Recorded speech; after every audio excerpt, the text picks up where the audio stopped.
mba hanoizy atsika ny fifehezana ity aretina coronavirus efa nolazaina sy nresana tamintsika ny hoe iarahantsika mife izy ity ary tsy tanteraka zany a raha tsy ny tsirairay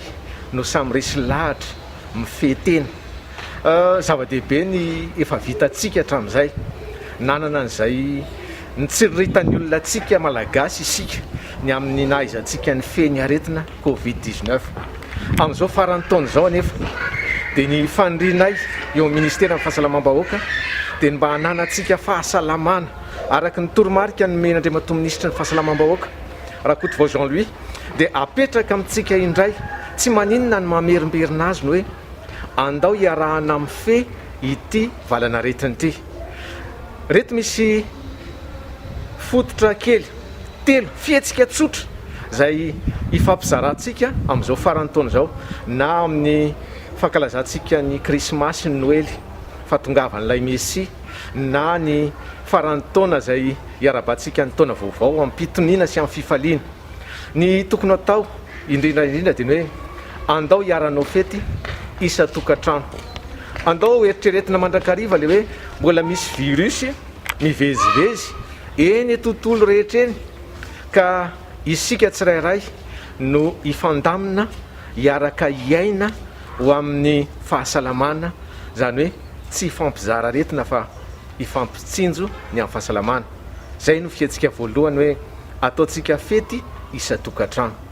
Ary tsy maintsy mandeha any amin'ireny tempolin'Andriamanitra, fiangonana, sinagoga sy ny karazany dia eritrereto mandrakariva ny fiarovana ilay elanelana sy ny fanaovana arotava ara-dalàna mba tsy ho fahasoavana no tediavina nefa aretina ny famindrana. Ny fahatelo ny tokony eritreretintsika dia ny hoe ao anatin'ny farany taona tahaka izao sy ny fiarabana ny tombo avao malaza be ty fifanoroana ty le bizo dia mba mangataka atsika rehetra reha. Ny zavatra hita tato ato misy olona samy manao masika, ny ray manao masika le arotava, ny ray tsy manao arotava dia mifanoroka eo amin'ilay masika zay mampatahotra indrindra satria eo amin'ilay tsy tokony ametahana ny molotra no manjarina ametahana n'ilay molotra dia miangavy reha. Eto angamba tsy atao mihitsy hoe milela-paladia fa hoe ndao ifampitsinjo ifampitondra ny mahafinaritra sy ny tsara dia tsy atao aloha ilay fanoroka